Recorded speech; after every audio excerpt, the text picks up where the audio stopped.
Okay, time now is 12:13 afternoon on March 22nd. Um, yeah, uh, is it 22nd? Yes, indeed.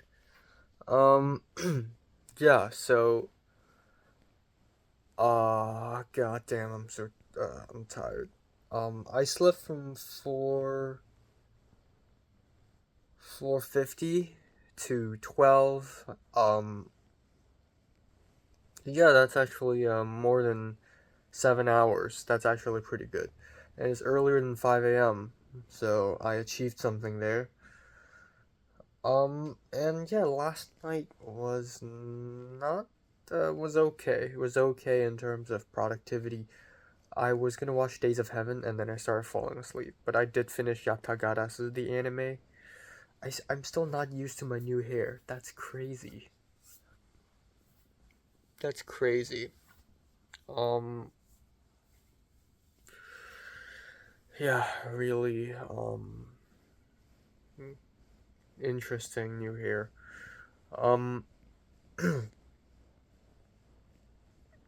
yeah. Um,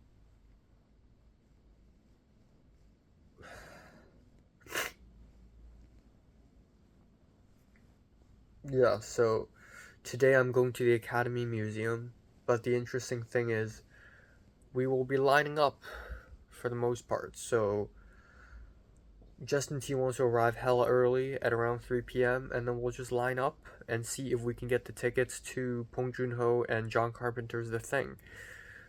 Um, if we can't, then I will come back tomorrow just to watch Parasite. Which is for sure. I don't need to line up for tickets for that. I got the tickets already. But I would very much prefer watch the thing. Um, but in the meantime, while waiting, there's a myriad of things we could do. So I'm probably just gonna chill with my phone. I don't know. But yeah, that's pretty much it. Oh, I also need to pick up the fucking my microphone from Amazon. It arrived 4 days ago. Um, so I'm gonna do that. Um, yeah. Uh,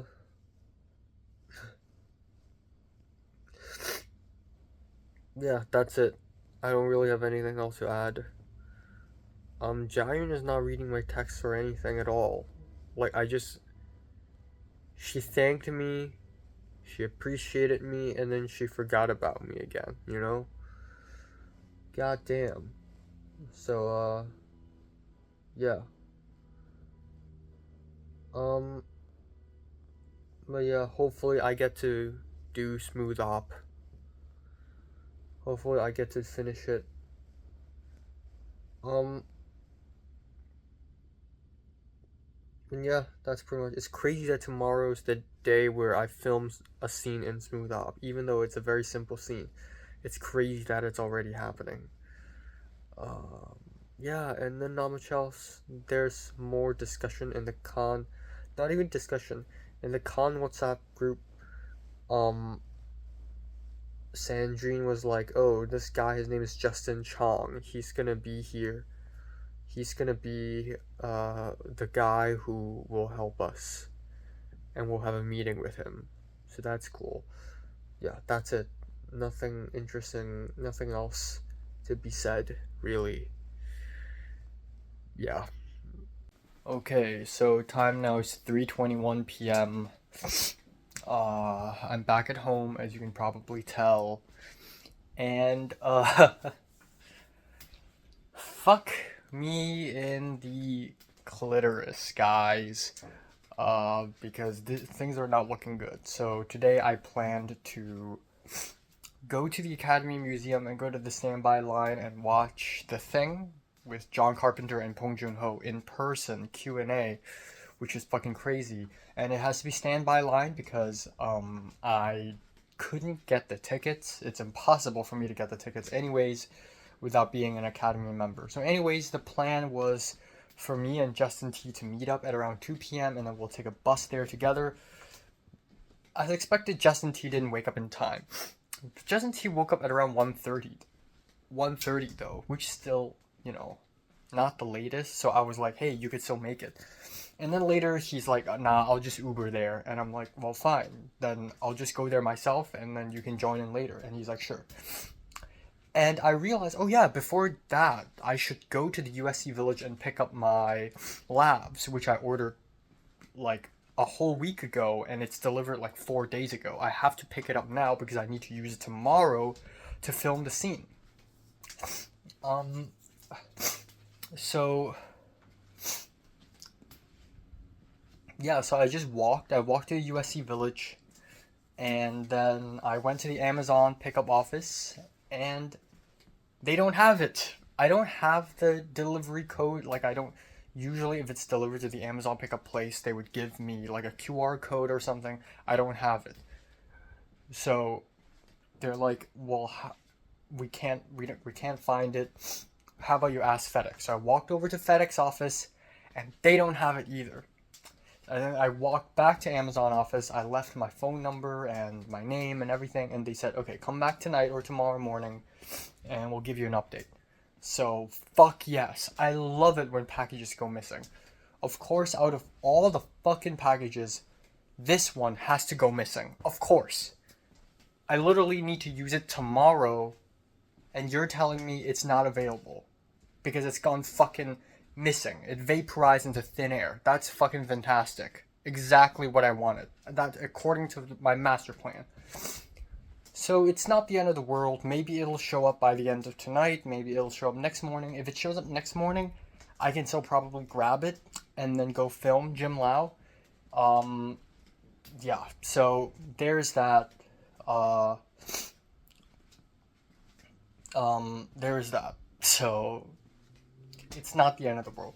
If push comes to shove, worst case scenario, I don't have the mic, it's still okay. Because the thing is, it's a scene within a scene, so the sound doesn't really need to be crystal clear anyways. But it would still be, like, ideal if I have a fucking microphone. So this is so stupid. Like, out of all the packages, you decide to have this one go missing. Like, that's fucking genius, bro. That's genius. So I'm like, fine. So I walked over to the bus 204 bus stop and I'm waiting for the bus. And then I DM'd Justin T. I was like, hey, I'm just leaving the village now. You can join me right now. And then he's like, well, I don't think I'll go. What? So he's just not going to come to Academy Museum at all today. He just gave up. And I'm like, okay, well, okay. And then I thought maybe I shouldn't go to, because then what's the point? I'm going tomorrow anyways, and I have the ticket for sure tomorrow anyways. And if I go today and I ended up not being able to get in, then it's a waste of fucking time. If I go today and I can get in, it's great and all, but I'm seeing Bong Joon-ho tomorrow anyways. So it's like, you know what? Why even bother? Why even fucking bother? I'm not even in the mood anymore. I texted Christian like 3 days ago or 2 days ago. I was like, hey, are you available on Sunday? Because I need to use his place to film one scene with Jim Lau. And then he's not responding to me. And then I texted him, hey, again. He finally responded saying, oh, I'm sorry, I'll be on set. I didn't know Christian has another set lineup so fast.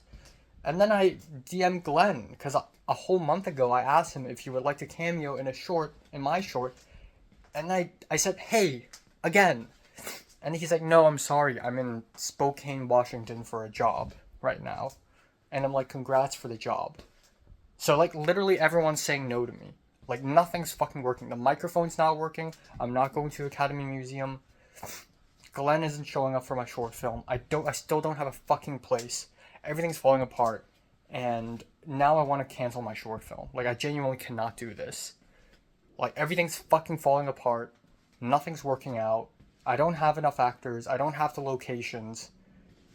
I hate producing. I don't want to make a short film. I just want to fucking quit this short film. I can't fucking do this. I just can't. This is too difficult. So yeah, I don't know. I don't fucking know. And again, I asked Jayan like 2 days ago to recommend me someone, and of course she doesn't read my messages too because I'm not an important person. I'm not important. I don't know why. And I know I'm having these like silly thoughts again, and it's like kind of delusional a little bit. But like, why do people? Why are people never interested in speaking to me? Like, why? Why do I keep asking people for help just so that people would not even respond to me? Every fucking time, or like 90% of the time. It's so fucking stupid. I keep asking people for help. People barely ask me for help. But of course, people have been asking me for help for a little bit this year. But it's still the same. It's like I keep begging for people to help me, and people keep not helping me. Because I'm just not that important. I'm just not that cool. Like, why are people like ignoring me? Like Matt, a whole month ago, I asked him to give me some recommendations for like theaters to screen films, and he's like, "I'll get back to you," and then he never did. Like, am I like? Do they detect something in me? Like, do they see something in me? Do they think I'm an incel? Do they think I'm a loser? Do they think I'm too weird? Like what do they see in me that's scaring them away? Why am I scaring everyone away? I don't know. It's like Hedgehog's dilemma. I get close to someone, I think I can be friends with them just so that they get scared of me and then they don't respond to me. Like, I don't know what's going on. I genuinely don't know what's going on. So, yeah. Fuck, I don't know. I think I'll still pull it off, my short film, because the thing is, Love and Death, the pre-production for Love and Death, is still at least 20 times worse than what I'm experiencing now. At least right now, I have, like, the main actor locked in, and I have, like, the script and, already. But, oh my god. My fucking god. So yeah, anyways, I'm not going to the Academy Museum today. I've decided I need to spend some time at home, chill, relax. And hey, tonight I'll have time to hit the gym and go to Trader Joe's. I've been wanting to hit the gym for the last few days and I keep not doing it because it's fucking closed the last time I went. So I gotta go today. And yeah, that's pretty much it.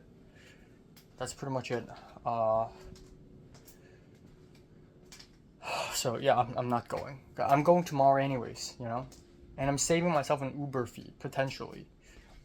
I could have saved Uber fee a couple days ago when I had a haircut. I could have just taken a bus to the train station. It would have wasted a half an hour, but it's half an hour or it's $18, But I decided to Uber anyways. But whatever. Whatever. I'm so sick and tired. Like, next short film I direct, I will not produce. I will not produce anymore. Like, after this, I'm fucking done. I hate producing. No one likes to help me. No one understands me. And, I'm saving lunch money. If I had gone to the Academy Museum now, I would be having McDonald's there, which is not that healthy. Yeah, fuck me. Yeah.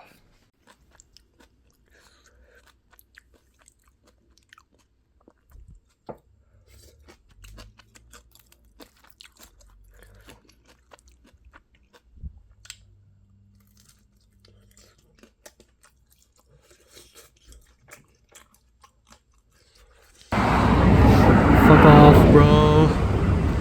Fuck off. Okay, I guess I'm walking.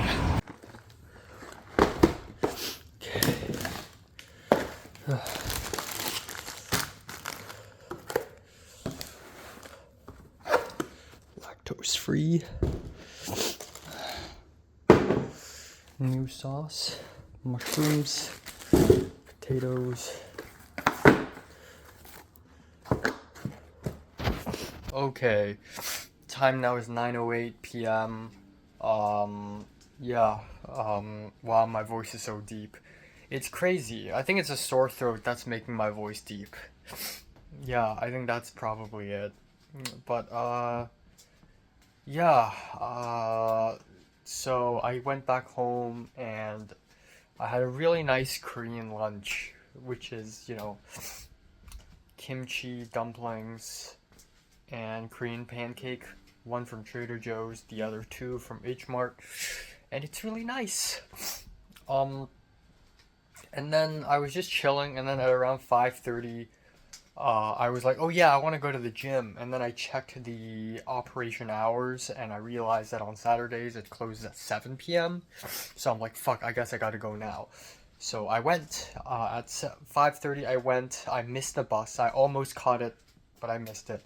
And so I walked to school, and on my way to school, I'm like, you know what? Fuck it. I'm just gonna call Amazon. So I just fucking called them. I went to the Amazon app and I called them, told them my problem with the mic, and miraculously, someone immediately picked up the phone and was like, okay, I'll just let the sellers know and to send you a replacement. So a replacement is on the way. Hopefully, I get it before next Saturday. If not, I will murder someone, and it's not going to be pretty. Uh, Also, my nose is literally having runny nose every minute. Not exaggerating. Like, hold on. Like when I filmed my album review earlier this morning, I had to have have a couple of pieces of tissue beside me so that I could like, you know,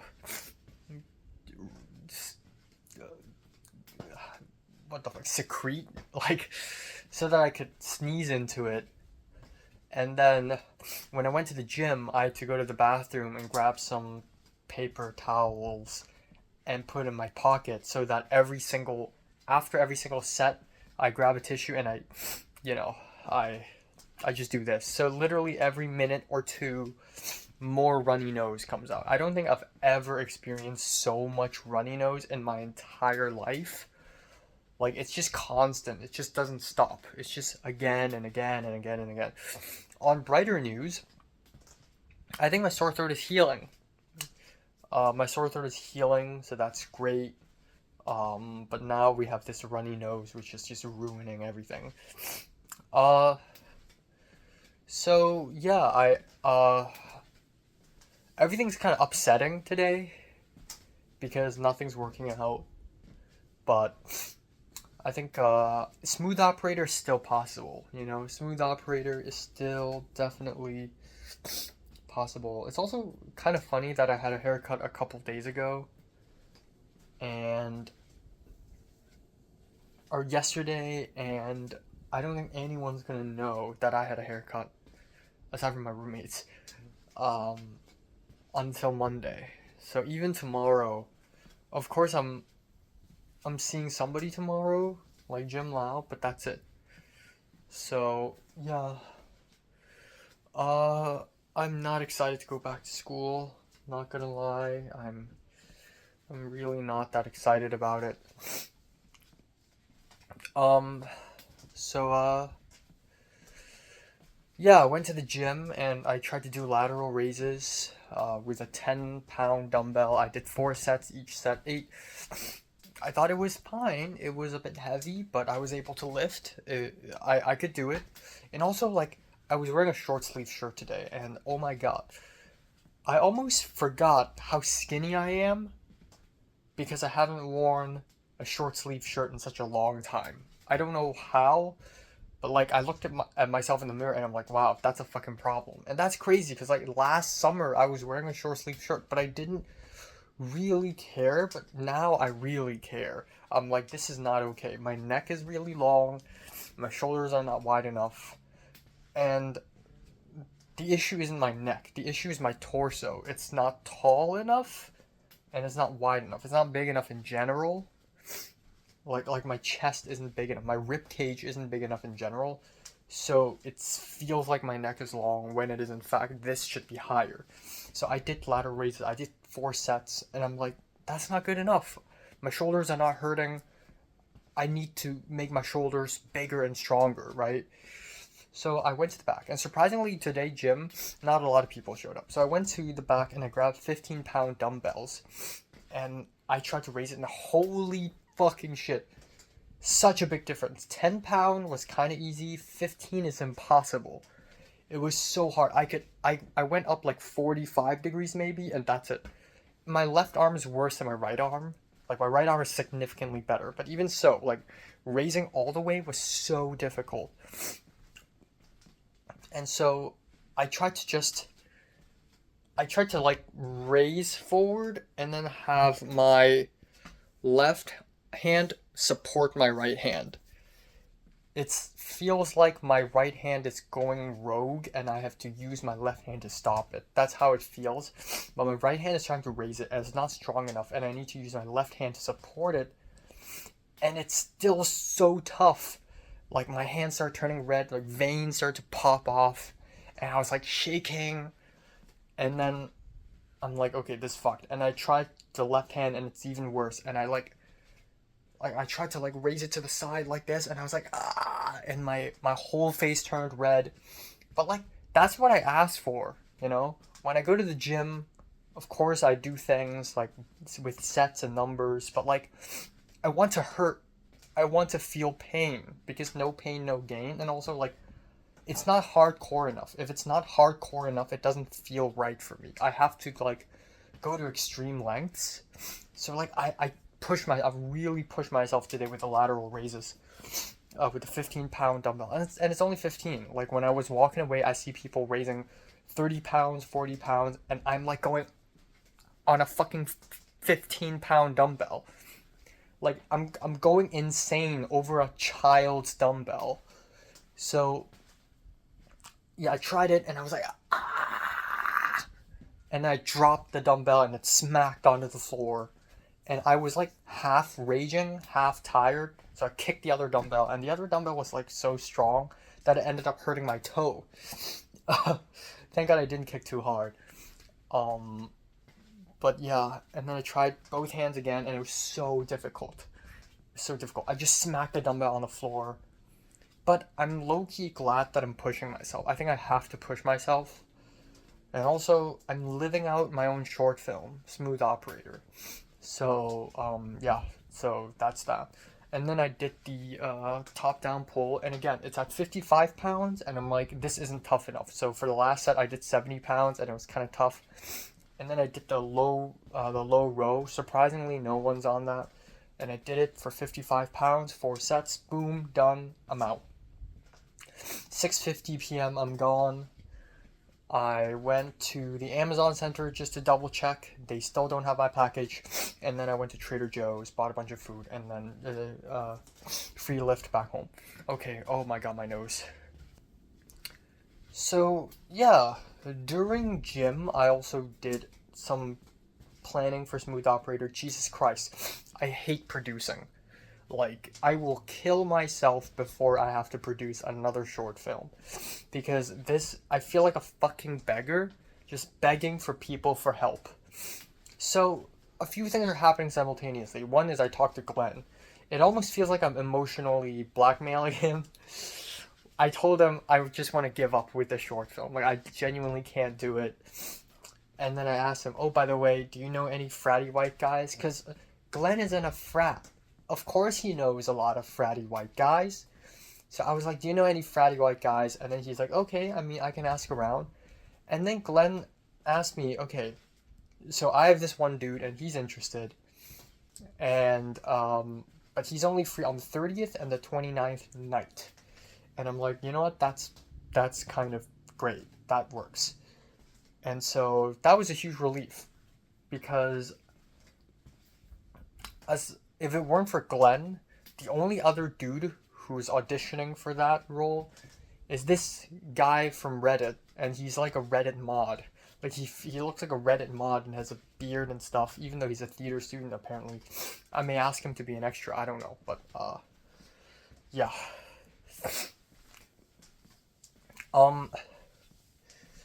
Yeah, in the meantime, I DM'd Kaylin more and I asked her, because she's in the stunt team, and I thought it would be funny if we could get a stunt coordinator to work with us, because there's a fight scene. And, what else? So I spoke to a bunch of random people. Yeah, so I finally DM'd Sarah Fan, this Chinese American girl who's an APCA, and she's like successful. She has a really nice headshot, 3,000 followers. I DM'd her, she responded quite fast. I was like, hey, I'm making a short film. You know Eric O, so you know. And then she told me the same thing that everyone else telling me. Just DM Eric O.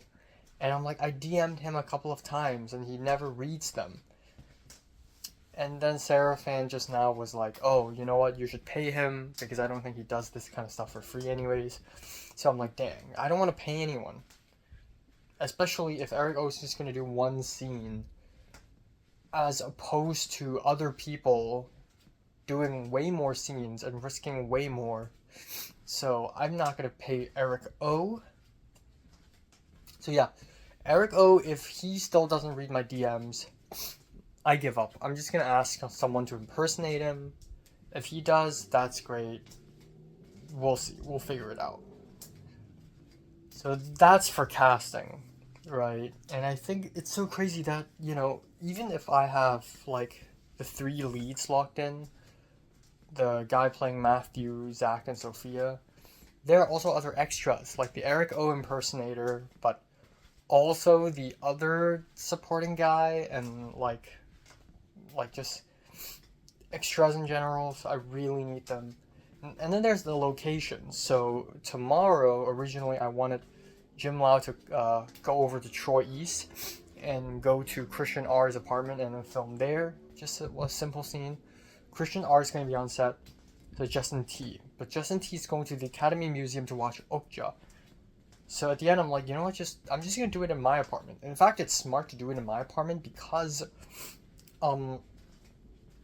my apartment doesn't look like Troy. Matthew, the main character of Smooth Operator, lives alone in Troy. So it would be weird if he also gets beat in Troy.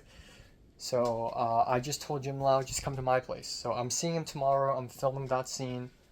So that's that. Hopefully the microphone arrives, but likely not. Likely the package went fucking missing. Of course, that's great. That's brilliant. I love it when that shit happens. Yeah, it's likely that the package went missing. Maybe it's because... No. I was thinking maybe it's because I didn't immediately receive the package. Like, retrieve the package. But, like, I wasn't even given, like, a QR code or anything. So... Like, no. So, yeah, it's so stupid. It's so absolutely stupid. So yeah, that's that. And I have more creative control in my own home. There's also a shelf right below the TV, and I thought, oh, I could just use that as a bit of a set deck. So, yeah, that's it. Not much else. I don't know. I'm trying really hard to make a difference in life, in my community.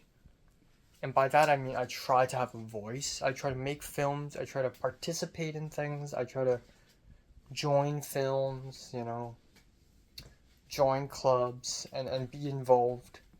But like I keep doing it I'm like that child in a cage, and no matter how hard I scream or yell, I'm always inside a cage. Meanwhile, other people are freely roaming around outside. Like Jayun, for example, or Matt. It's so crazy. Like, I think after Leslie, my idea of love and hate is sort of like combined almost a little bit in a scary way, because I really loved Leslie and then I really hated her. Now I'm kind of neutral towards her, but of course I dislike her. Oh my god, okay. Oh, okay, hold on. But yeah, I genuinely don't know what to do with them. I think Jayun and Matt are like the most sensitive two people that I have to be careful with how I act in front of them too. Or not. Let's not be careful in front of them. Let's just not care about them. Because they are giving me brain cancer. Like, especially Matt. Like, the way he just ignores me and, like, doesn't treat me like anyone just gives me brain cancer, really. And, like, even people like Colin. Like, when I ran up to Colin back the last time I ran into him inside the SCA building. I ran up to him like a little bird, like, ooh, old friend. But like, I'm 3 years older than him. I'm to be respected, no? I'm a serious guy. I'm a fucking serious guy. Like, so if next semester for real, not next semester, like for the second half of this semester, not only am I gonna have this haircut, I'm gonna wear glasses, but I'm also gonna just act really serious. And I'm just, if people ignore me, then I'll just fucking walk away because I don't have time for y'all bullshit. And I know I'll be isolating myself with a lot of people, but I don't want to feel like a lapdog. Not a lapdog. I don't want to feel like a beggar just begging for people's friendship and attention. It's so pathetic, really. I'll just do my own thing. I'll make my own short films, and then I'll hermit in my room or whatever. I'll go to a farm and hermit there. Uh, yeah. I don't know. Uh,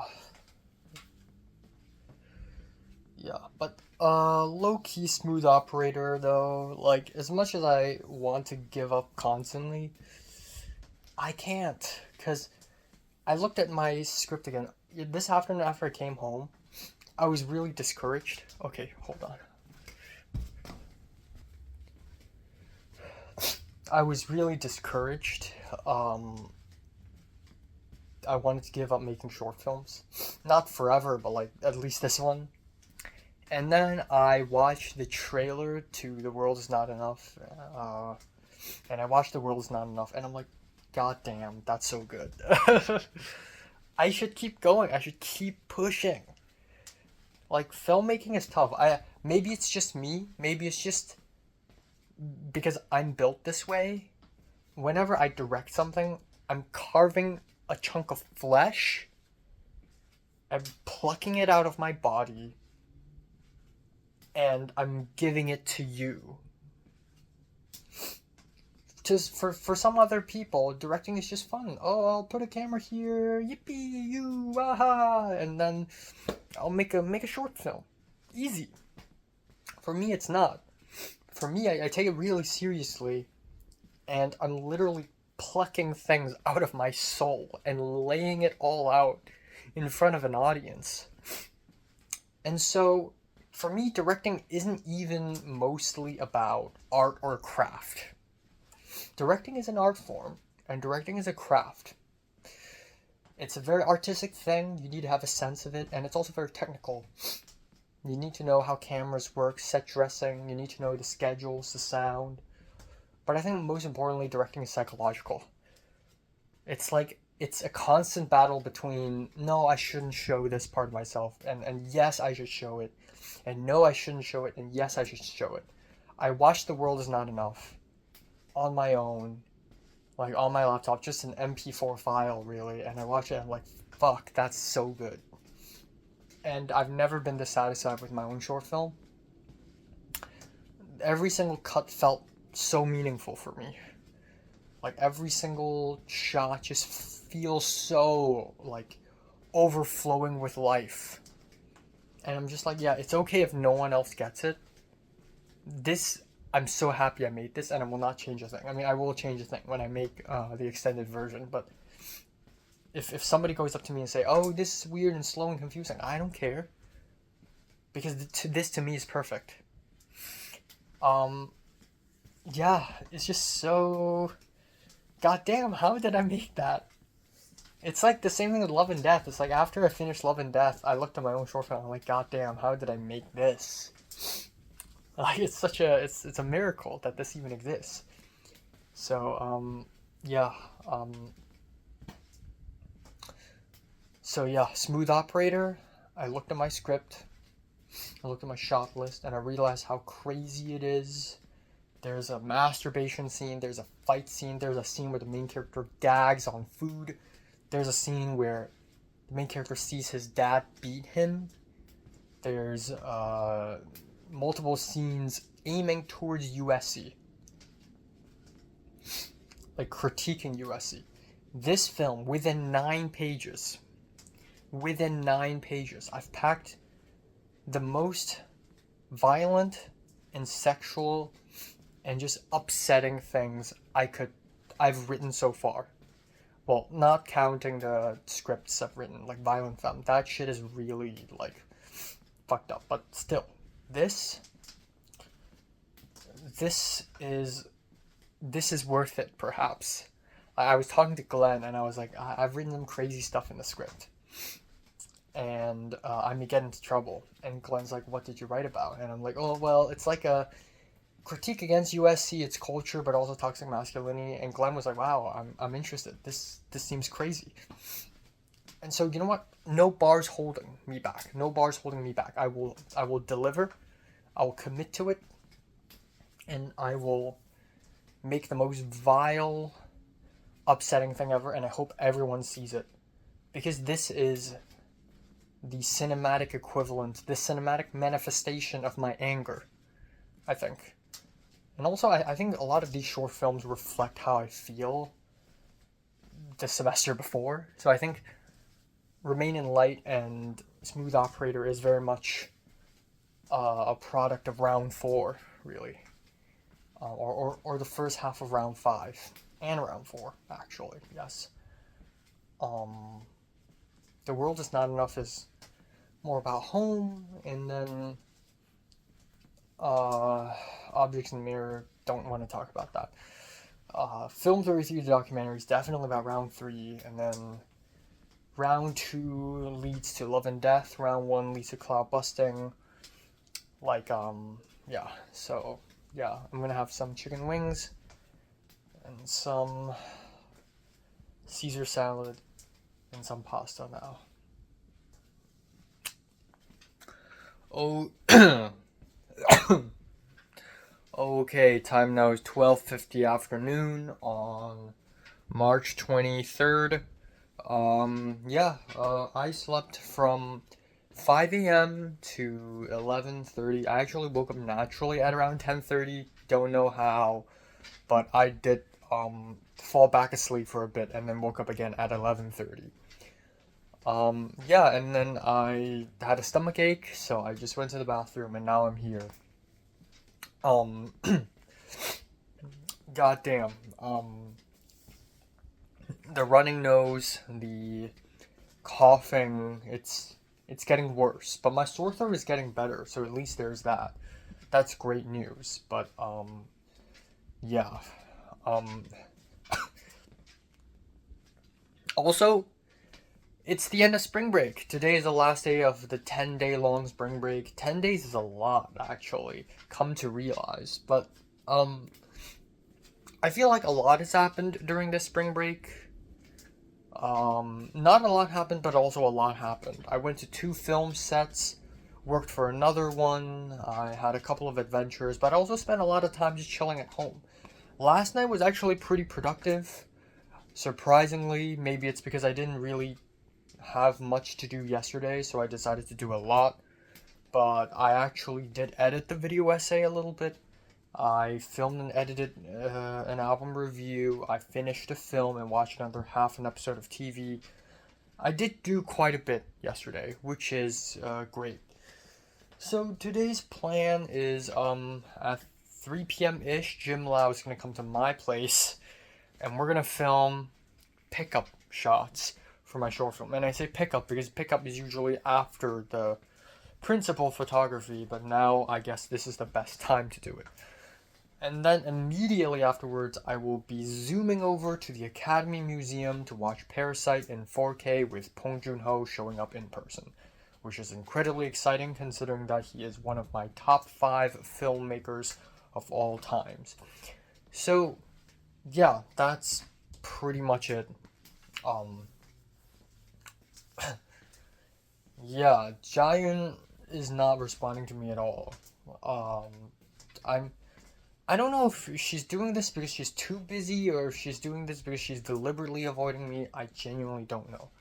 I hope I run into her again with the amount of times, with the high frequency of me running into her in the last few weeks before spring break. I feel like I can run into her again. Which is funny because in the beginning of the semester I'm like, well, I highly doubt if I'll even run into her.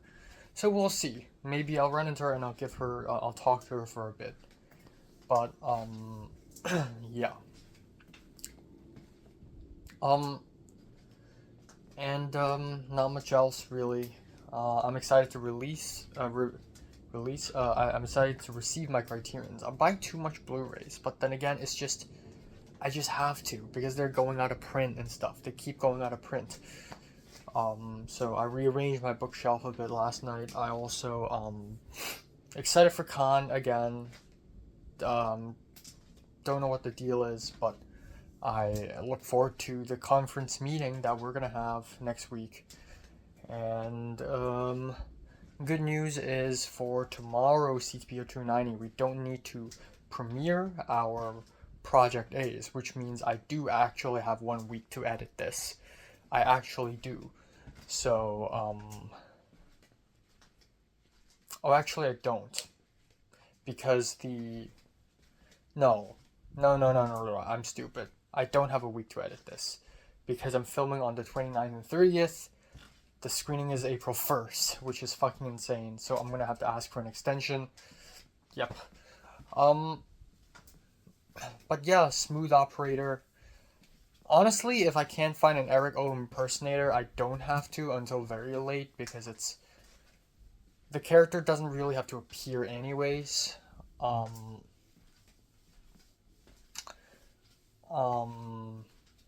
Yeah, I think as for actors, as for casting, I'm still in a bit of a pickle, but I think I have the power to sort it out. I think I can sort it out. And then for locations, I have no choice but to use a Troy Gym, so I'm just gonna stick with that. And then I don't really have that much else to discuss beyond that. I think, yeah, I'm not really looking forward to school, honestly. There's nothing exciting for me there. I don't know. I'm not really looking forward to it that much, but yeah. Very looking forward to Con, and looking forward to Anime Expo too, you know? It's crazy, I got the Anime Expo tickets like a month ago, and I still don't have the plane tickets to Con, like, as of now. Like, Anime Expo is clearly the priority here. Not really, but yeah. What else? Yeah, that's pretty much it. I'm really, I don't know what's wrong with my stomach lately. It just keeps hurting. Yeah.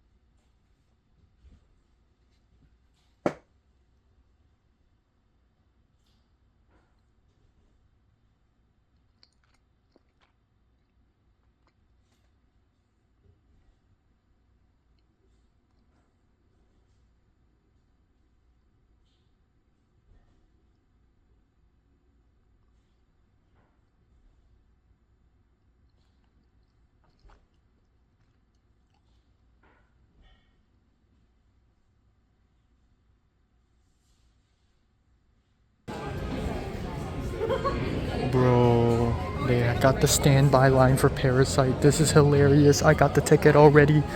Losers.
Inspiration, Bong Joon-ho.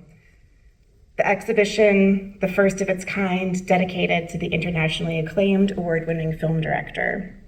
We're celebrating the opening of the exhibition today. If you haven't had a chance to see it yet, it'll be on view through January of 2027 and will be accompanied by an exhibition catalog available later this year. The exhibition offers new insight into Bong Joon-ho's creative process, filmography, and cinematic influences. And Lee Sung-jin, who will join us for a conversation before the screening begins.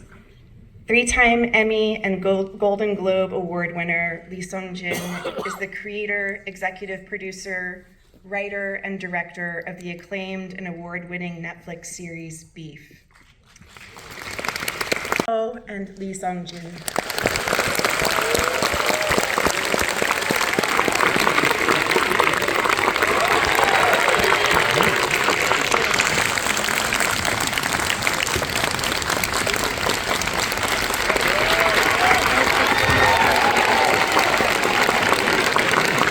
For all of us here, and I think I speak for everyone when I say you must be protected at all costs.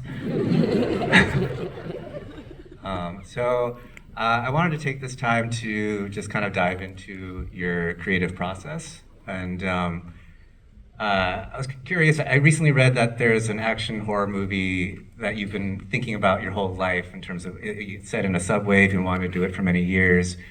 Do you like to think about an idea for a very long time before putting it on the page, or how do you go about picking what you want to write about next?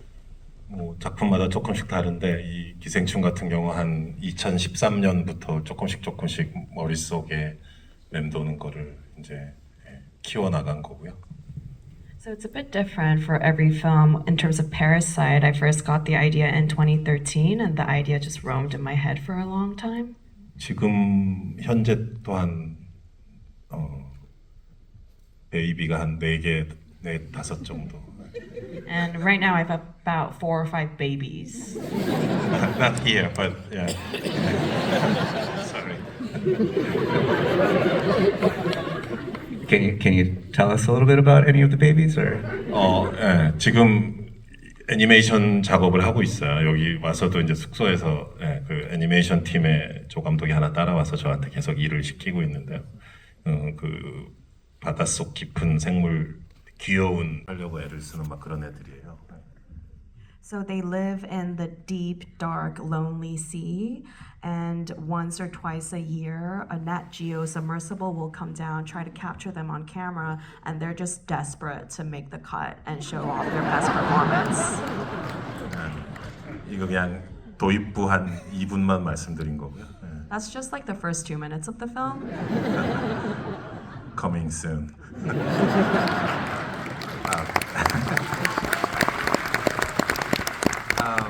So, when it comes to your babies, you mentioned in backstage that you tend to only write 3 revisions of your scripts. Your films are so precise, like every piece of dialogue is rooted in its theme, and I guess, 1, how do you do that in 3 revisions? And 2, given how you're working with so many high caliber actors and during prep and rehearsal, I'm sure things change. Do you just kind of like keep things very close to the script, or do you find stuff along the way? This feels like a DGA talk. This isn't 되게 DGA? 직업적으로 깊게 Very 들어가서. work-oriented. Deep into 그 the 지금 craft. 찍고 있거든. 촬영하고 있어요, 감독님. Sungjin is shooting right now. Yeah.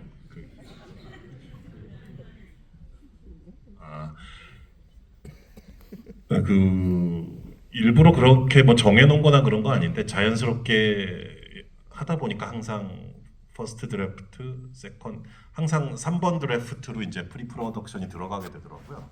왠지 모르겠어요. 그게 징크스인지 뭔지 모르겠는데. 예. So it's not like I set out the number of drafts before I begin. Just naturally, I find that the 3rd draft is the one we go into pre-production with. I don't know why. Maybe it just happens. 근데 사실 서드 드래프트에서 이제 스토리보드로 넘어갈 때 스토리보드를 뒤집어야 돼. 거기서 더 많이 바뀌는 것 같아요. So after the third draft, I move on to storyboarding, and it's actually during storyboarding when a lot of things change. So you know very well maybe during pre-production there is many things happen from location scouting or production design or actors idea 그런 것들을 이제 막 좋은 것들을 탐욕스럽게 이렇게 막 집어삼키면서 그 변하게 되는 거죠. 그 이제 파이널 드래프트에서 스토리보드로 갈 때. So I greedily swallow all those great ideas and inspirations, and the shape of the film changes during the storyboarding process. Well, and so many of your films end in such a satisfying way where the main character usually is returning to where they started. It's very hero's journey. And, you know, for example, returning to the scene of the crime in Memories of Murder or the dancing that begins and ends the film in Mother. Do you often know your ending early on? And if not, can you tell us some of the alternate endings you've abandoned in earlier drafts?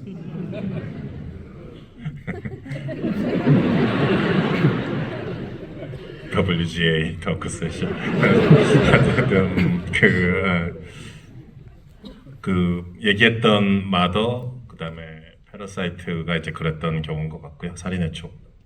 So yeah, I think Mother, Parasite, and Memories of Murder have that kind of structure. 괴물이나 뭐 설국열차는 달랐던 것 같고요. And The Host and Snowpiercer were slightly different.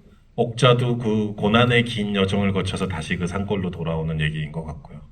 And Okja as well, she goes through that long, difficult journey to come back to her mountainside home. 근데 뭐 돌아왔다는 게 중요한 게 아니라 돌아왔는데 뭔가가 약간 바뀌어 있는 거잖아요. 그것이 슬픈 것이건 기쁜 것이건 성장일 수도 있고 또 약간 좌절인 걸 수도 있는 건데 거기서 오는 미세한 차이, 뭐 같은 장소 같은 화면인데 뭔가가 바뀌어 있는 거죠 사람한테. 그게 우리한테 주는 어떤 느낌이 있는 것 같아요.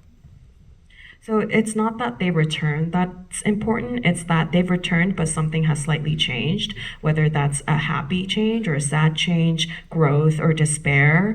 There's a subtle difference when they come back to the same place. So it's the same location, same similar framing, but something is different, and I think that difference is what gives us some sort of lasting impression. Actually, when I was in college, in the very stupid the cinema club we made, and then at that time I made the very short animation movie with very cheesy title. It has called Looking for Paradise, and then it's a 15, 16 minute long. 근데 그거를 최근 들어 무슨 다시 볼 기회가 생겼는데 되게 오랜만에. 그게 처음에 어디를 떠났다가 다시 제자리로 돌아오는 얘기더라고요. 아, 저렇게 했었구나 저 때부터.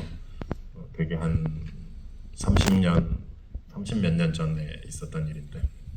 So I got the chance to watch that again for the first time in a very long time, and I noticed that it's a story about someone leaving to come back to where they started. And so I was like, wow, it was kind of the similar structure even back then, 30-something years ago.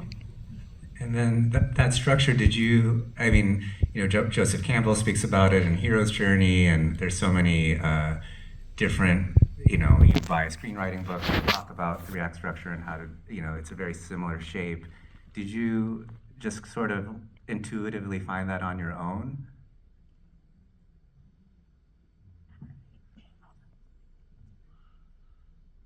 제가 뭐 오디세이, 그러니까 신화 같은 거를 공부해 본 적은 없고 그 뭐지 로버트 맥기 뭐 이런 책을 뭐 제대로 다 읽어본 적도 없고 그런데 그 아까 얘기했던 그 대학 학교 때 학생 때 단편 영화 그 애니메이션에서 그랬던 것처럼 본능적으로 그런 스트럭처에 좀 끌리나 봐요.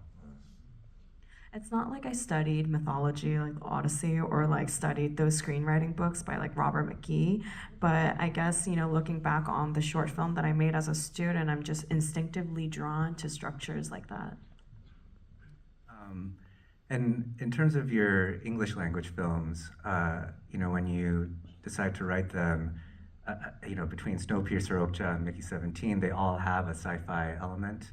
Is that, it's sort of, do you just prefer operating in that genre for English language films, or is that just by coincidence?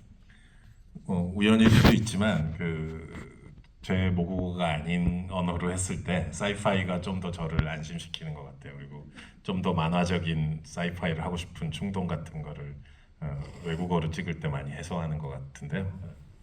So it could be coincidence, but I think it's because sci-fi makes me feel relatively safer making a film in a language that is not my native language. I have impulses to create quite a cartoonish sci-fi film, and I think I relieve that impulse when I'm working on English language films. 앙리 감독님이 아이스 스톰이라는 영화를 찍은 적 있잖아요. 되게 구체적인 1970년대인가 베트남 전쟁 어느 시대에 되게 구체적인 미국 가정의 얘기란 말이에요. 되게 세부적이고. 근데 이제 그런 거를 어떻게 찍을 수 있는지 저는 되게 신기했었어요. 놀라웠고 그런 건 되게 구체적인 뉘앙스인 건데 예를 들어 뭐 스웨덴의 어떤 감독이 한국에 와서 한국의 뭐 군사 독재 시절에 70년대 가정의 얘기를 찍는다고 하면 저는 되게 낯설 것 같거든요. 근데 앙리 감독님은 그걸 하시는 것 같아요. 근데 저는 그런 걸 할 자신이 없거든요. 그래서 외국어 영화를 찍을 땐 되게 사이파이라는 장르에 이렇게 몸을 기대고 싶은 마음이 생기죠.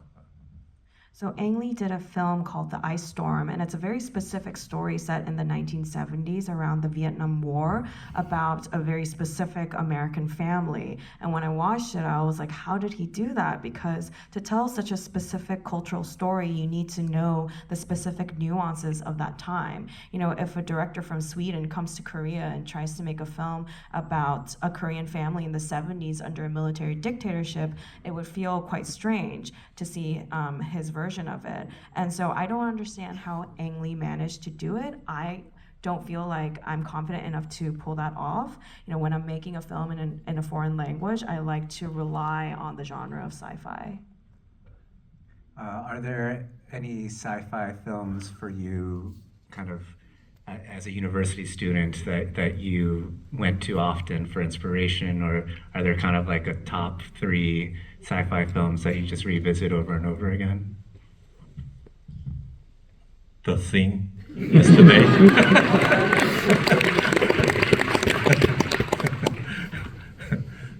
Alien, the first one.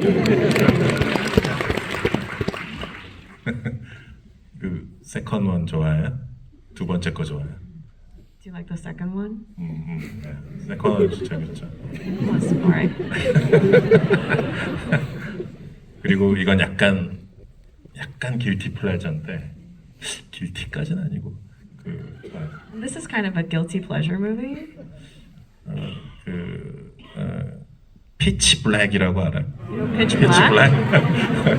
그거 은근 재밌어. 한번 It's 봐요. quite fun. You should check it out. Speaking of your kind of early years, in the documentary Yellow Door, you talk about how you studied Coppola films as a university student, and I think in the documentary we even see the sketches you drew of certain Godfather scenes. Now many of us here, we study your films, and many of us own the Parasite storyboard book that was released, and we're sketching your scenes now. I'm curious, was there a certain point in your career, whether during Memories of Murder or The Host or a later film, where you started to feel like, oh, I'm not the student anymore, I kind of know what I'm doing? Did that ever click in? 감독 일이 뭔지는 아직도 모르겠고요. 예. I still don't know what directing means. 근데 어쩔 수 없이 이제 장편 영화를 해야 된다라는 느낌은 이제 살인의 추억 때 왔었어요. But I did feel during Memories of Murder that now I just have to make feature films. 내 직업이다라는 It's 생각. my job now. 그런데 이게 좋은 면과 나쁜 면이 다 있는 것 같아요. 이게 직업이 된다는 것이. 예. But I think there's good and bad to feeling like this is my profession. 이 얘기는 하면 너무 길어질 것 같아서 다음번에. 예. We will pass over time to talk about that. So next time.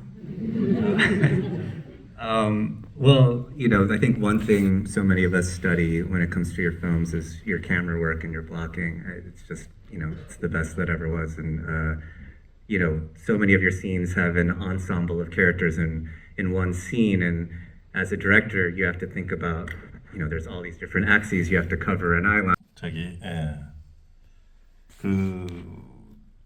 저는 잘 몰랐는데 저랑 일했던 그 편집 기사한테 들은 얘긴데 제가 샷 수가 별로 많지가 않대요. 영화 전체 샷 수가.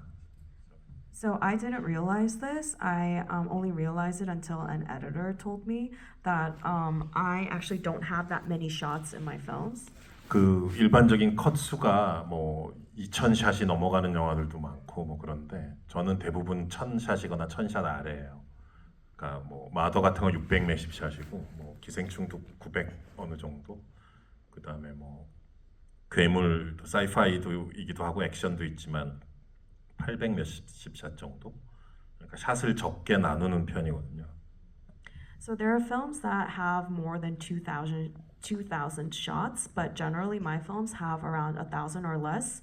Mother had 600 something shots, Parasite was 900 something. The Host, which is sci-fi and action, it was only like 800 something shots. 각각의 샷들이 좀 긴 편인데 대신 움직임이 많아요. 예. 이동차 업체에서 저를 되게 좋아하더라고요. So, the shots are quite long in general, but there's a lot of movement within the shots. So the grip team loves it. 그 움직임이 만들면 어떤 에너지가 생기잖아요. 배우가 움직이건 카메라가 움직이건, 그러니까 이렇게 그 화면을 무대를 이렇게 육면체 뭐라고 생각해야 되지? 직육면체겠지. 어쨌든 그 3차원적인 박스처럼 생각한 다음에 거기서 에너지가 어디로 흘러가지 해서 그 막 바운스 되는 거를 생각하고 그러는데 따로 얘기할래요? 나중에 자세히. So, I think there's a certain energy that any sort of movement on frame creates, whether that's from the actor or the camera. So if the frame is the stage, I always like to think of the frame as like a three-dimensional box and figure out how the energy flows within this three-dimensional box and how it bounces off of each surface. And maybe we'll continue this conversation backstage. Actually, I still don't know. I'm still struggling to find out the best way of blocking things. I mean, if you're struggling, then choreographing. we're all fucked if you're struggling. You you famously storyboard every shot, and I'm curious, you're working with A-list actors who probably show up on the day and they want to find their own blocking and find the scene. How do you leave openness to alter your storyboards, or you're just like, I'm director Bong, so you just stand there? 뭐 그런 문제로 딱히 뭐 텐션이 생기거나 했던 적은 거의 없었는데요. 예. 그리고 일단 이제 블로킹 뭐 이렇게 스테이지와 이제 이렇게 딱 해서 제시를 하면 뭐 콘티가 이미 나와 있고 그게 연이어서 쭉 있기 때문에 그 중에 하나를 뭔가 바꾸게 되면 이 전체가 흐트러질 것 같은 그런 불안감이 생기거든요. 그런 불안감을 또 저는 즐기는 거고, 그러니까 이제 다 완성돼 있는 샷에 다 구축된 샷들이 딱 제시되니까 다들 이제 그거를 이해하고 이제 분석하기에 몰두하는 거지. 거기서 뭘 이렇게 하나를 제시하면 나머지도 다 바뀌어야 되니까 따로 뭐 이렇게 특별히 뭘 제안하고 뭐 막 그랬던 적이 별로 없었던 것 같아요. 네. So I've never really had trouble in regards to that because I sort of present the entire layout of the blocking and the scene and how it's staged. And it's very specifically set and presented on the storyboard, and you see all the shots in consecutive order. So there's this anxiety that the storyboard presents where if you change one shot, then it feels like you're gonna ruin the whole sequence and change everything. And I enjoy that anxiety. And so because I present a completed structure, I think the actors tend to focus on trying to understand and analyze what is presented and not really offer an alternative. And actually, maybe you know very well, in Korean industry, there is always on-set editing, on-set editor. 바로 감독 옆에 현장 편집 기사가 있어요. 그게 되게 일반적인데 한국에서는. It's very conventional to have an on-set editor right next to the director. 그래서 찍을 동안 옆에서 동시에 막 편집을 하고 붙여보고 막 다 하거든요. So while we're shooting, you'll have the on-set editor just edit live and shots together. 모두가 점점 더 강박적인 방향으로 막 가는 거죠. So everyone just becomes more OCD as we go on. 하나 자기 비프 때 했어요? 현적. Did you do on-set editing on Beef? No, we can't afford it. 랩탑 하나만 있으면 되는데. Just need one laptop. No, that's true. So I guess when everything's so meticulously planned, when it comes to surprises that happen on set, for example, I think when we screened Memories of Murder here, Song Kang-ho 선생님, he spoke of how in the first take when he I think he was coming upon the scene of the crime and he's getting out of the car and he like jumps off the hill and drop kicks the other detective. He was saying that that was not planned. He did not tell anybody. I'm sure just happened. It just happened. So then that must cause a domino effect in terms of your shots as well. We've heard his side of that story. What was your side in that moment? 그게 또 촬영 첫날이었어요. 네. And that was actually the first day of shooting. 그래서 원래는 이렇게 내려와서 싸우고 하는 건데 거기가 되게 심한 언덕이어가지고 지형 자체가 약간 그랬었죠. 네. So he was supposed to come down this quite steep hill and start fighting with the people. And suddenly he fly and kick. It was very dangerous. There was no stunt coordinator, and the other actor has nothing here, but he actually kicked that and rolling down. Wow! 지금 생각하면 참 상상할 수 없는 일인데 요즘은 정말 너무 안전하게 촬영을 하니까 근데 그때는 우리가 좀 다들 와일드했었던 것 같아요. 그 당시에 20년 전에. Yeah, you can't imagine doing something like that now because things are different, but we were a bit wilder back then, 20 years ago. 그래서 딱 맞고 밑으로 이제 또랑으로 굴러 떨어졌어요. 이 발차기를 맞은 형사가. 예. So the detective that gets kicked, he rolled down this steep.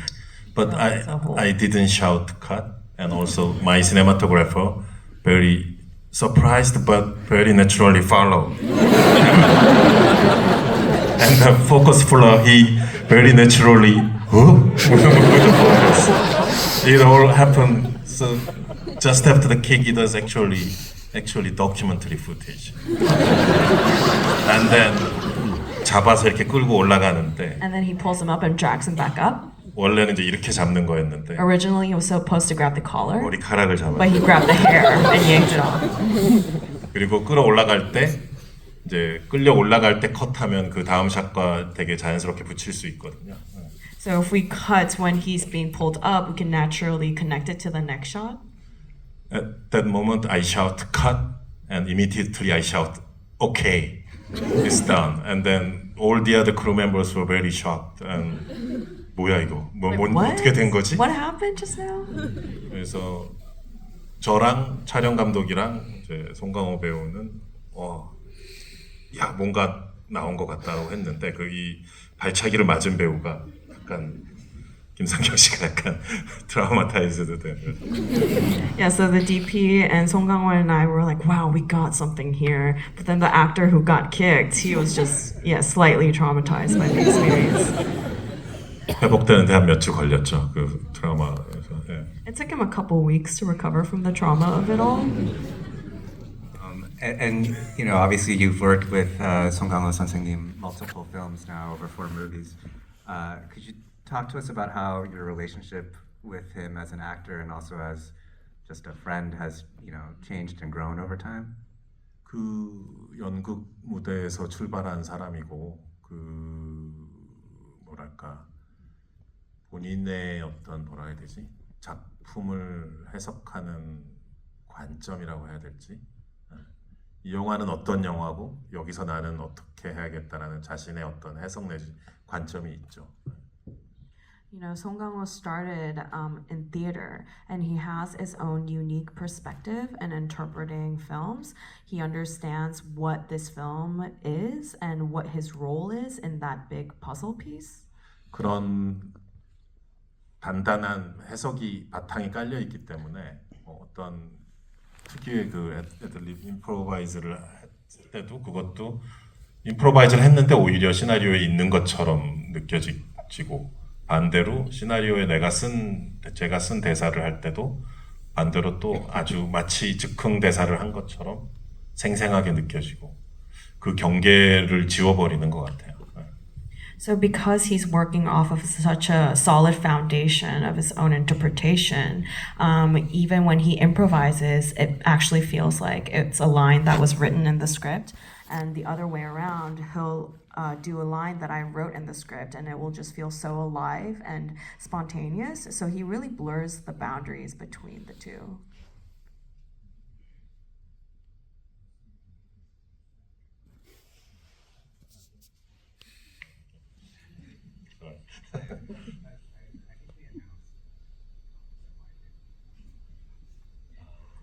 I mean, I feel like in terms of the way you write towards him over those 4 movies, definitely in the film that we're about to screen here in Parasite, it really feels like you over time have gotten to know his strengths and how to, especially when it comes to these comedic moments that are so painful and cringe, but it makes us laugh. You're really leaning into, one example is in the car when he's just like staring off as he's driving. That feels like a collaboration that has been building over years because you're just so in lockstep with one another. I guess when you started working on Parasite, how early did you bring him in? And can you talk to us about what that collaborative process was like for his character? 이 기생충의 경우는 총 이제 10명의 주요 캐릭터가 있는데 그 중에서 이 송강호 씨 캐릭터와 그 다음에 그 부잣집 하우스메이드, 그 부잣집 가정부 그 역할, 그 다음에 최우식 씨 아들, 요 3명의 캐릭터는 이미 시나리오 쓸 때 제가 배우를 마음에 먹고 정해놓고 쓰고 있는 상태였기 때문에 시나리오 쓸 때 미리 연락을 했었고 서로 뭐 만나서 얘기도 그냥 러프하지만 얘기도 좀 하고 그랬었는데요. With Parasite, there are about 10 main characters, and of those 10, Song Kang-ho's character and the housemaid of the rich house and Cheo-shik, Song Kang-ho's son, those 3 actors, I had them in mind as I was writing the script, so I contacted them as I was writing, and we roughly talk about the film. 그 강호 씨 같은 경우는 만났을 때 주로 다른 사람 영화 얘기하거나 축구 얘기를 했던 것 같아요. When I met Song Kang-ho, I think we talked about other people's films and soccer mostly. 그리고 테이크를 찍는 이제 살인의 추억 때부터 점점 갈수록 테이크를 찍는 이제 테이크의 넘버도 많이 줄어들게 되고 현장에서도 그렇게 많이 얘기를 안 하게 되더라고요. 서로 이제 그냥 그러니까 뭐 찍죠 뭐 이렇게 되는 거 있잖아요. 서로 뭐 이렇게 그럼 돼요. 뭐 이렇게 되는 거야. 그래서 말이 서로 되게 짧아진 느낌. 그런데 이제 몰라 서로 잘 아니까 그런 걸까? 그게 좋다는 것은 아니고요. 말이 점점 짧아지더라고요. From Memories of Murder, the more we worked with each other, the less number of takes I started to get from him. And even on set, we actually don't talk very much anymore. We're just like, let's just shoot. I guess you just turn around and do that, And so, like, our sentences are becoming shorter, and maybe that's because we've gotten to know each other really well, not necessarily because it's the best thing to do. 근데 되게 길게 한번 토론을 한 적은 딱 한 번 있었어요. 이 촬영 중에 그 클라이막스 시퀀스에 관한 얘기인데 그거에 대해서 제가 몇 가지 질문을 던지고 되게 길게 둘이서 따로 밥을 먹으면서 아주 길게 토론을 한 적이 한 번 있었는데 여기 아직 안 보신 분들이 섞여 있기 때문에 그걸 얘기를 할 수는 없겠네요. During the shooting of Parasite, we did have one very long discussion/debate, and it was something to do in the climax sequence. And I just had a couple questions for him, and we started this long discussion over a meal. But because there are people who haven't seen the film yet, I can't really go into detail about what that was. My producer's daughter is here. She very first time watching Parasite. We have to protect her. Please don't talk about Rich House. Yes, sorry. I guess as like a final question leading into the screening, this film has obviously globally, was a huge phenomenon. It won the Oscar. It just so many people revisit it over and over again. When you look back on it, I guess like what part of it do you find the most fulfilling? Is it the reception, what it's saying about class and social commentary, which is more prevalent, more relevant than ever, or is it just looking back and thinking about how hard it was to shoot and feeling rewarded in the outcome? Are there certain feelings that come up when you look back on the film? 그 5월에 이제 칸네 영화제에서 틀었고 그 전에 시간의 여유를 충분히 갖고 완성이 됐었어요. 그래서 3월 중순인가 말쯤이었나? 이제 저랑 배우 크루 멤버들, 그러니까 스태프들하고 같이 되게 좋은 극장에서 우리끼리 한번 본 적이 있었어요. So we screened the film at Cannes in May, but we finished it quite before the screening, and so we were able to hold a private screening for the actors and the crew and I around mid-March.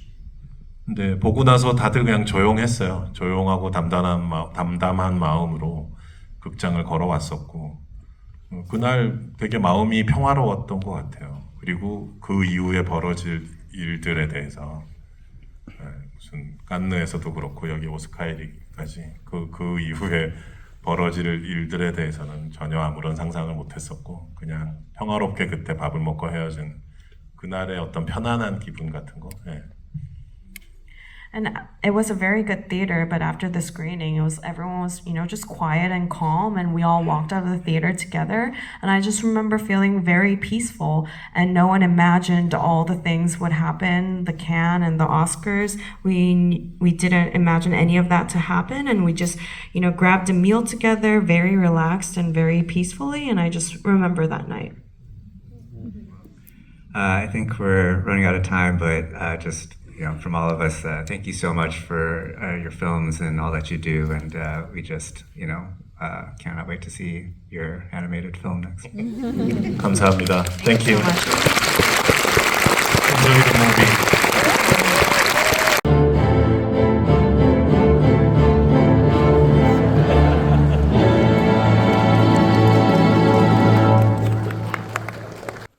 Okay, time now is 12:39 after midnight, and I just finished dinner.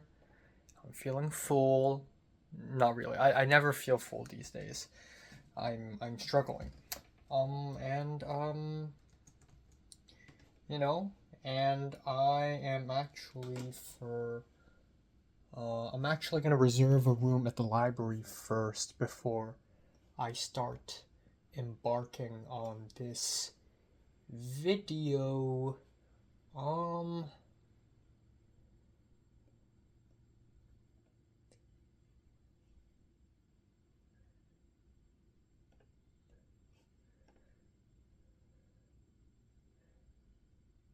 Okay, I gotta go. Okay, so yes.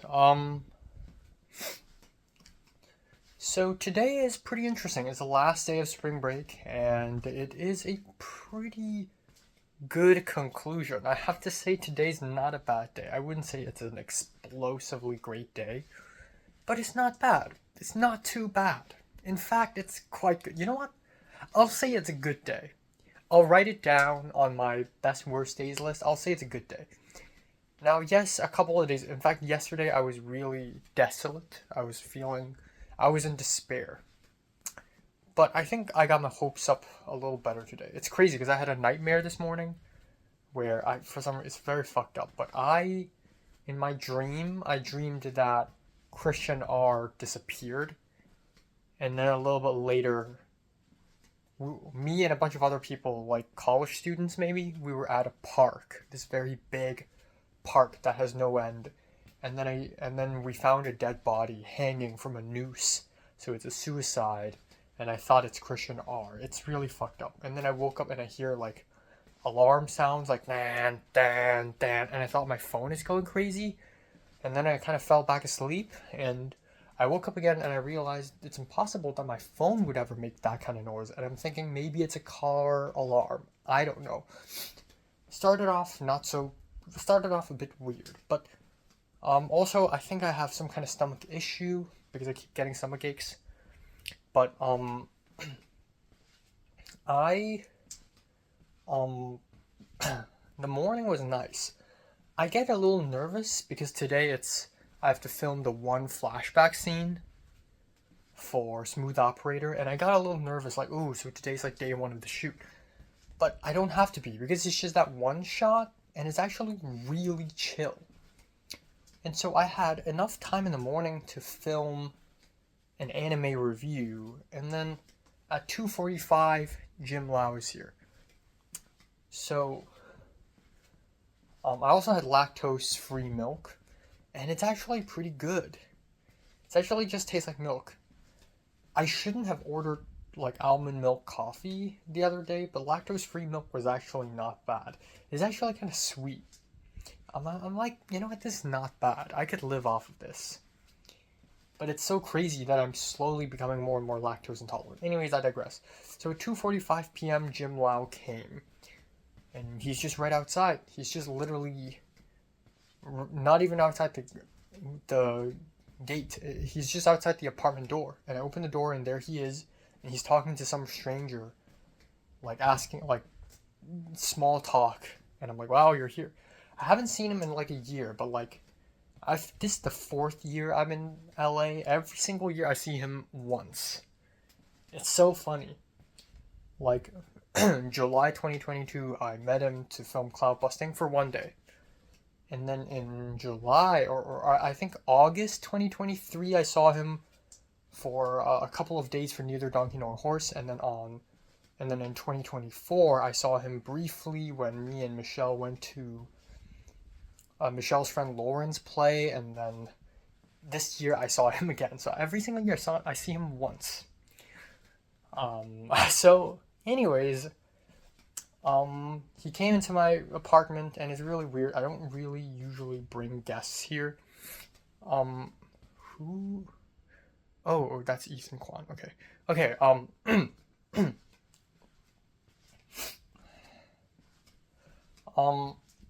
So yeah. So I filmed the scene. I brought my camera down. I did some set dressing because there's a shelf, so I just put my Crocs there. I placed some like potted plants there, whatever. Just set dressing. Just a little PD. I wanted to play a Blu-ray on the TV screen, but then I remembered the TV remote has disappeared. Don't know why, but it's gone. So I didn't do that. And so we filmed it. We did like 5 takes, and then I changed the lens and we did the take again, and then it's done. It's really crazy because it's supposed to be a very sensitive scene, and I also tried to explain the short film to him, but he doesn't really care. He just wants to do the scene. Because it's such a crazy short film, and every time I make a short film that involves a lot of crazy shit, I feel like I'm obligated to explain my short film. Otherwise, people will think I'm just insane. A lot of people are talking to me. So, yeah. But we filmed it, and then I filmed another close-up shot of him, and then that's it. And it was such a fast thing. We had a little small talk, we talked a little bit, but that's it. And then I told him about HKOS Film Festival, and then I'm gone. And then he's gone. And then it's 3:15 p.m. Wow. I thought this was gonna go all the way till 4 p.m., but no. 3:15, we're done. We're out. So I have all this extra time, and I thought, you know what? Instead of eating lunch and then immediately leaving, why don't I just chill? So I spent some time editing my anime review. I did a little this, a little that. And yeah, at 5 p.m., I'm like, okay, time to go. So at 5 p.m., I took 2 bus rides, 1 hour, less than 1 hour. I arrived at the Academy Museum. And the other thing is, apparently there's a Bong Joon-ho exhibition inside the museum. Not only are they screening Bong Joon-ho films, but they have a whole exhibition. And Justin T and his friend Jacob, and also I guess the girl Jacob's dating. I wouldn't say girlfriend. I would just say the girl that he's dating. They went through the exhibition, etc. And I was like, ooh, I want to go too. And then I left. Then I took the bus, and then I found out that Justin T told me that the museum closes at 6 p.m. anyways. So I'm like, okay, great. But yeah, I arrived at 6 p.m. and at that point Jacob is gone. So me and Justin T wants to eat something, so we just went to McDonald's. The same McDonald's where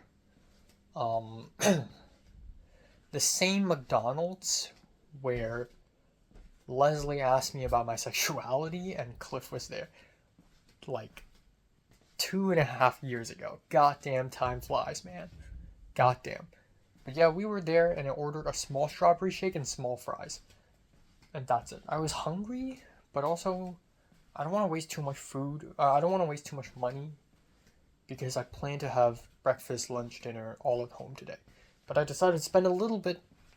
Oh yeah, before I left, so at 2 p.m. today, eBay Decision to Leave auction for the 4K Blu-ray. I've already missed 2 chances to buy Decision to Leave. Or I think 1 chance, I don't know, but I really want Decision to Leave, and I don't trust that if I buy it off of Amazon or the official movie site, I don't trust that it'll come with a slipcover. I love slipcovers. So, it's an auction, and I waited. I was kind of calm too. Maybe it's because I've done this multiple times. I waited until the last second. And maybe about 50 seconds, 40 seconds left, the number starts jumping. And it's in pounds because it's at the UK. So it started jumping from like 7 pounds to 9, and then 9 to 10 to 11 to 12. And then I'm like, fuck, what should I do? So originally I wanted to just pay 20 pounds. And I thought, wow, 20 is way out of the line. And then I thought, I actually don't have to pay 20 pounds because right now, like 40 seconds in, it's still like 9, 10, 11. Why don't I just go 17? And then I saw a number going up and I'm like, you know what? I'll do 18.47. And then I waited until the last second to press it. And I pressed it. And I'm the highest bidder. And I fucking won. And the funny thing is they charged me for 16.75 pounds only. I don't know why. I bid 16 at first and I changed to 17. Anyways, I was charged 16 pounds plus crazy shipping fee because it's coming from the UK. It all amounts to 39, which is fucking expensive. But like, if I order it brand new on Mubi, it's gonna be like 41 or 42 bucks anyways, including taxes and shipping fees. So yeah, this is secondhand, but like, it's Decision to Leave. Come on. So I won the auction. This is the second time I've ever won an eBay auction. It went well, and this is fucking crazy. So I'm really happy about this, even though I just spent another chunk of money. So I feel really broke right now, and I cannot buy another Blu-ray anymore this month. And it's only, it's like the end of March. I was thinking it's only the beginning of March, but no, it's actually the end of March. But yeah, I cannot buy any more Blu-rays. In fact, after the July Barnes & Noble sale, I need to take 1 year break from Criterion. It's becoming an unhealthy obsession, and I'm actually wasting a lot of money away. To be fair, a lot of Blu-rays I'm buying now are limited editions and like Blu-rays that are out of print already.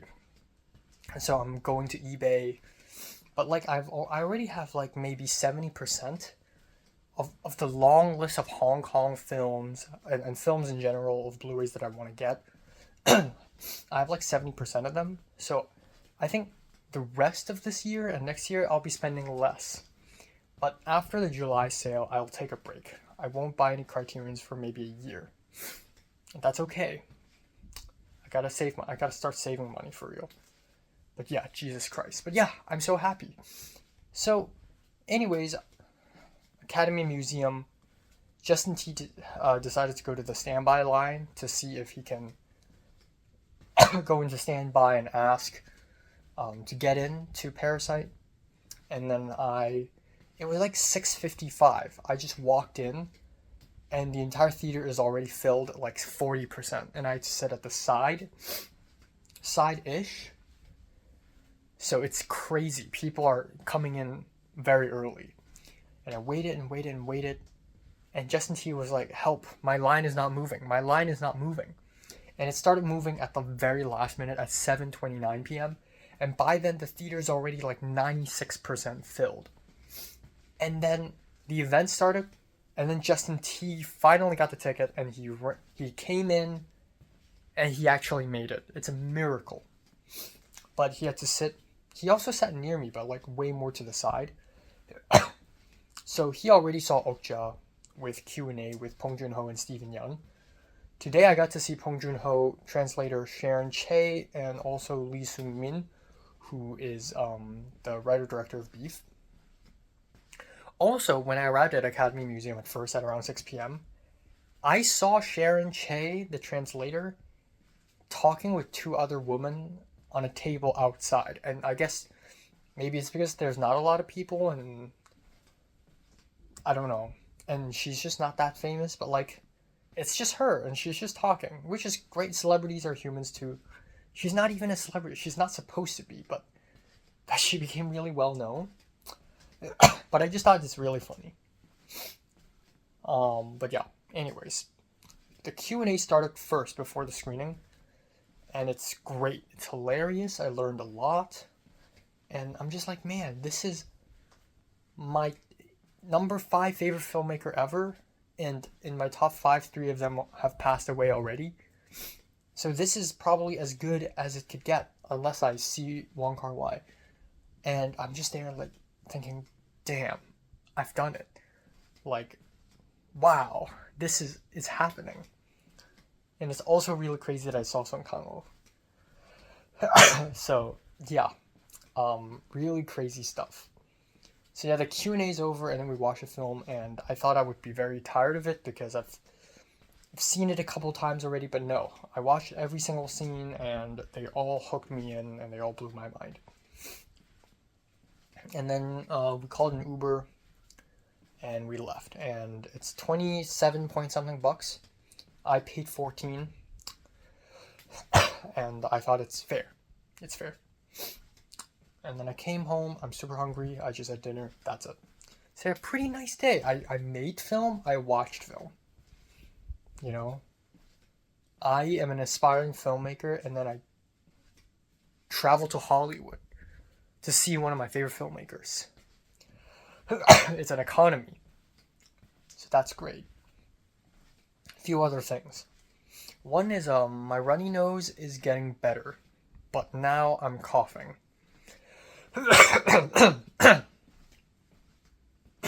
And I have phlegm. Sore throat is basically gone. But I'm coughing now. So that's not cool. My voice is stuffy. Second of all, Jiayun responded to my Instagram story. I responded to Jiayun's Instagram story yesterday, or a couple days ago. Jiayun finally saw it, and Jiayun was like, great! Because, like, the thing is, I'm, like, the PD for her short film, right? So she's, like, looking for a mop and a bucket, and I'm like, really? Can't you just buy one in Target? I mean, I have a mop and bucket, too. Like, aren't I the PD? Can't you just, like, text me and ask me? What? So she finally saw it and she's like, are you free on April 5th? And I'm like, so as far as I know, no. And she's like, well, you can come to my set. You can come to our set and just hang out. And I'm like, sure. Because all I need is like a bucket and a mop anyways. I'm just going to go to set and hang out. And that's great because at least I have one set day with Jiayun. Finally, it's happening. Jiayun added me to a group chat. It's rolling. So yeah, there's that. So yeah, that's pretty cool. Still super duper excited for Cannes. I'm so scared Park Chan-wook's film will not premiere, which apparently is the case now. But we won't know until April 10th when the lineup is revealed. But goddamn, am I pumped.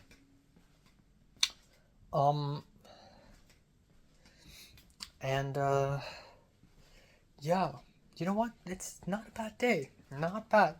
This spring break overall is not bad. I'd say out of the 4 spring breaks I've experienced, this is probably the best one. And last year was not bad because I went to Santa Barbara and everything. I think the worst spring break was 2023 because I was literally in distress because I'm in love. And 2022 was meh. I was mad because I had no one to hang out with. But this year's spring break is actually pretty cool. Also, I didn't expect Justin T would show up today. Like, I thought Justin T would just leave and I would just watch Parasite alone. But no, he's here. We got to hang out and eat food, and it's cool. And Smooth Operator is happening, right? It's happening. I'm still very worried about the microphone. I think that's a huge fucking issue. If I don't have this thing replaced for me tomorrow, I'll buy it again on Amazon. I'll also have to buy fake blood. So that's a huge issue. Need to resolve it ASAP. Also, I couldn't make it to the HKOS Zoom meeting today at 8 p.m. But I'll make it for the next one. Yeah, loads of things are happening. But yeah, goddamn, what a good movie. And good progress, and yeah, after Smooth Operator, a huge stone will be lifted from me. I'm not worried about directing the group project. I'm more worried about my own project, because for the group project, everyone has to like support this project. I'm not at the very top. I might be at the center, but I'm not at the top of this, you know, and I think it's a good mentality to have. If you're the director, don't treat yourself like you're at the top. You're just part of the machine. You're a big cogwheel, but you're a cogwheel nonetheless. Like, if you're the director and no one else is working well with you, then you're fucked anyways. It's not like you're the master in control. like sometimes I feel like a beggar when I'm a director. I'm just like, oh, can you do this? Can you do that? Can you do this for me? Can you do that for me? I feel like I'm begging for people to do things, and people have the power and the ability to do things. I need people's help, and I'm just like, oh, can you do this? Can you do that?